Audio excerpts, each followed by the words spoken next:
Once upon a time, there existed a goddess named Asaba, known for her extraordinary beauty and her legendary breast of wealth.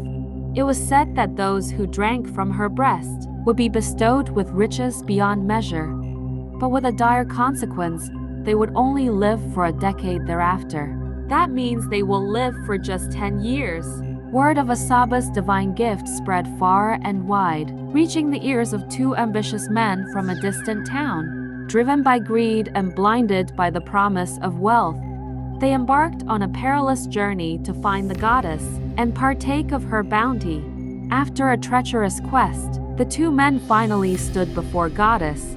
Ignoring the warnings of impending doom, they succumbed to their desires and drank from the fabled breast of wealth. True to the prophecy, their coffers overflowed with gold and riches. They were extremely rich, but their newfound prosperity came with an expiry date. As the 9th year approached its end, they already knew their end days are near.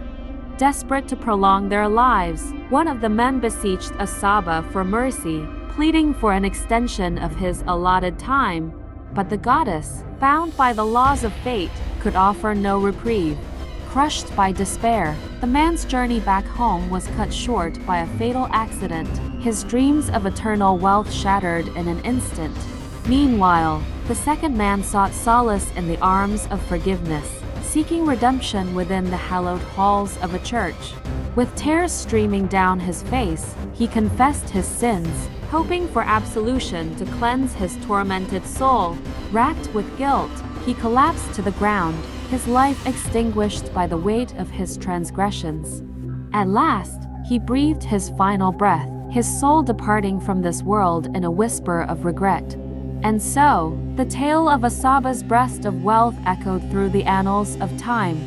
Some don't believe this to be true. They have their own story which goes like this. There is a goddess called Nwanyi Asaba that is believed to be the goddess of Asaba people, the mother of good luck and protection. If you get to the shrine, it is surrounded by ogbono trees. The mystery behind the ogbono tree is that, no matter how strong the wind is, the leaves of those ogbono tree can never drop in the shrine. It was also believed that during the war, that the goddess fought for Asaba people using her breast to capsize the boat of the enemy that wanted to attack Asaba people. For that reason, Asaba indigenes do not eat ogbono soup, and ogbono seed cannot be displayed the same way okoro and egusi are displayed in the market. Which of the story do you believe to be true? Follow for more.